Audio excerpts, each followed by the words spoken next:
The ground split beneath his feet, buildings cracked like paper, and screams filled the streets, but all Michael could think about was saving that little boy trapped under the rubble.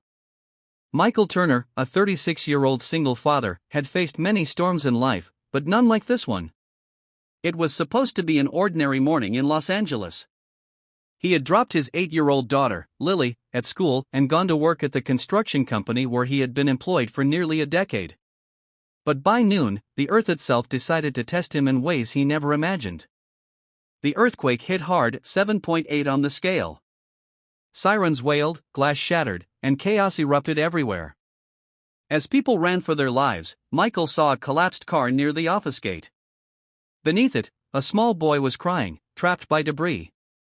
Without hesitation, Michael threw away his safety helmet and rushed toward him. He ignored the falling chunks of concrete, ignoring the shouts of his supervisor who yelled, "Michael, get back here!" But Michael couldn't. He remembered Lily, how scared she'd be if she were in that boy's place. He lifted the heavy slab with trembling arms, blood dripping from a cut on his forehead. It took every ounce of his strength, but he freed the boy and carried him to safety. Moments later, the office building behind him collapsed completely. The shockwave threw Michael to the ground. His vision blurred, and when he woke up, he was lying on a stretcher, surrounded by paramedics. The boy's mother, her clothes covered in dust, was kneeling beside him, crying with gratitude. "You saved my son," she said, gripping his hand. But before Michael could reply, everything faded into darkness. When he regained consciousness hours later in the hospital, he learned the worst news. His company had been destroyed. The owner had decided to cut staff to survive the economic fallout, and Michael, who didn't show up after the quake, was among those fired. That night, Michael sat on the edge of his bed, holding Lily close. His hands trembled as he whispered, "I don't know what we'll do, sweetheart. But I promise you we'll be okay." Lily looked up at him with innocent eyes. "Daddy, God saw what you did. He'll take care of us." Michael smiled weakly. He wanted to believe her. He wanted to believe that good deeds still meant something in a world that often rewarded power over kindness. The next day, he returned home after visiting what was left of his office, just piles of dust and steel. His phone was dead, his wallet empty, and his heart heavy. But just as he turned onto his street, something made him stop.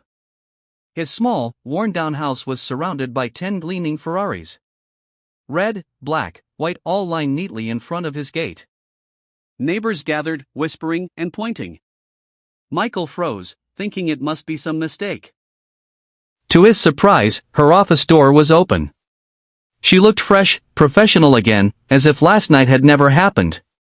But when their eyes met, she gestured for him to come in. "Ethan," she said quietly, "thank you for last night. I owe you an apology, and probably more than that." He shook his head. "You don't owe me anything, ma'am. I just wanted to make sure you were safe." Her expression softened. "Still, I said some things I meant, even if I shouldn't have said them then. You're a good man, and a good father. I've been thinking about that a lot today." Ethan shifted awkwardly. "Just trying my best." "I know," she said. "And I also know how hard it is when you're doing it alone." He looked up, surprised. Claire continued, her voice gentler now. "My father raised me by himself. I used to think success was about being the best. But lately, I think I lost sight of what really matters." For a moment, there was silence. Two people, so different, yet both broken in quiet ways, seeing a reflection of each other. Then Claire took a breath. "Ethan, I want to make a proposal. There's a new opening in management.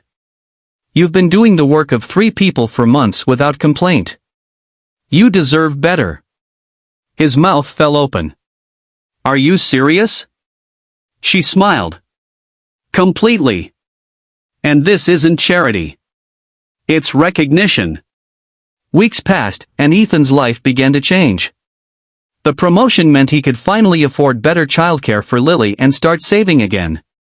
More importantly, it gave him a sense of pride he hadn't felt since before his wife passed away 3 years ago. Claire, too, began changing. She started leaving the office earlier, volunteering at the children's hospital on weekends. Sometimes she'd stop by Ethan's desk just to ask about Lily. Slowly, a friendship bloomed, unexpected but deeply genuine. One Friday evening, as they both packed up, Claire said softly, "You know, that night you drove me home. I thought my world was falling apart. But maybe it was just falling into place." Ethan smiled. "Funny, I was thinking the same thing." Months later, at the company's annual gala, things looked very different. Ethan was now a confident manager, and Claire, though still his boss, felt more like a mentor and friend. When she took the stage to speak, she looked out over the crowd and said, "Sometimes, the people who change our lives the most aren't the ones above us, but the ones beside us, who show us grace when we least deserve it." Her eyes met Ethan's across the room. And in that moment, everyone clapped, unaware of the quiet story between them, the night a single dad drove his drunk boss home and reminded her, and maybe himself, what kindness truly means. Because sometimes, the smallest act of decency can rewrite two broken lives.